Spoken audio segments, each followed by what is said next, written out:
Vivimos en un universo increíble. ¿Alguna vez te has preguntado por qué existe? ¿Por qué existe algo en lo absoluto? Gottfried Leibniz escribió: en primer lugar, la pregunta que debe hacerse apropiadamente es: ¿por qué hay algo en lugar de nada? Él llegó a la conclusión de que la respuesta se encuentra en Dios. Pero, ¿es esto razonable? Todo lo que existe tiene una explicación para su existencia. Si el universo tiene una explicación para su existencia, esa explicación es Dios. El universo existe. Partiendo de estas premisas, se deduce lógicamente que la explicación para la existencia del universo es Dios. La lógica de este argumento es impecable. Si las tres premisas son verdaderas, la conclusión es inevitable. Pero, ¿son más plausiblemente verdaderas que falsas? La tercera premisa es innegable para todo aquel que esté buscando la verdad. Pero, ¿qué podemos decir de la primera premisa? ¿Por qué no decir: el universo simplemente está ahí y punto?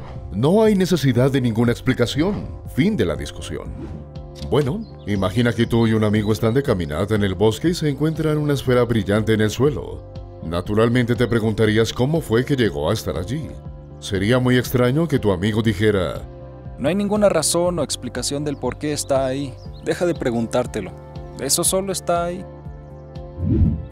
Y si la esfera fuera más grande, todavía requeriría una explicación. De hecho, si la esfera fuera del tamaño del universo, el cambio de su tamaño no eliminaría la necesidad de una explicación. En realidad, la curiosidad sobre la existencia del universo parece científica e intuitiva.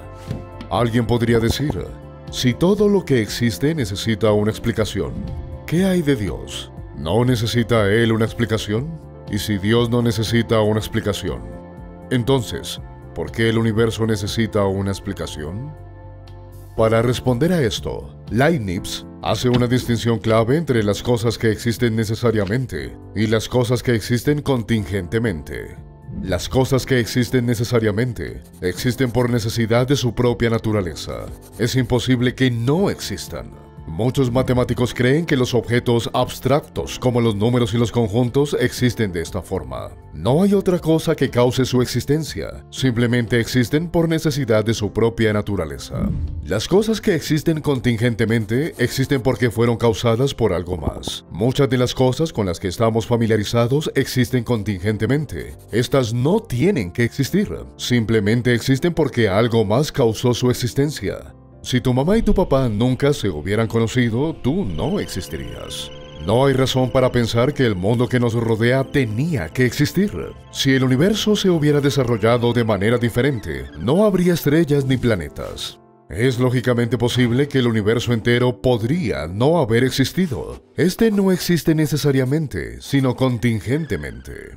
Si el universo pudo no haber existido, ¿por qué existe?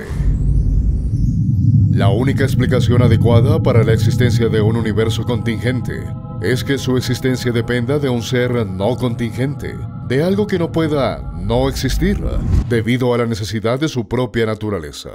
Que dependa de un ser que exista independientemente de todo, algo o alguien que la no existencia le resulta imposible. Así que, todo lo que existe tiene una explicación para su existencia, ya sea en la necesidad de su propia naturaleza o debido a una causa externa.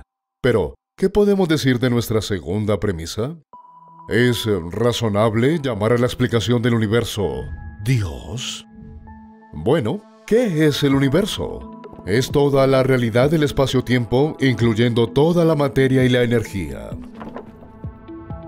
Se deduce que si el universo tiene una causa para su existencia, esta causa no puede formar parte del universo, no debe ser física ni material, debe trascender el espacio-tiempo. La lista de entidades que posiblemente podrían encajar en esa descripción es demasiado corta, y los objetos abstractos no pueden causar nada.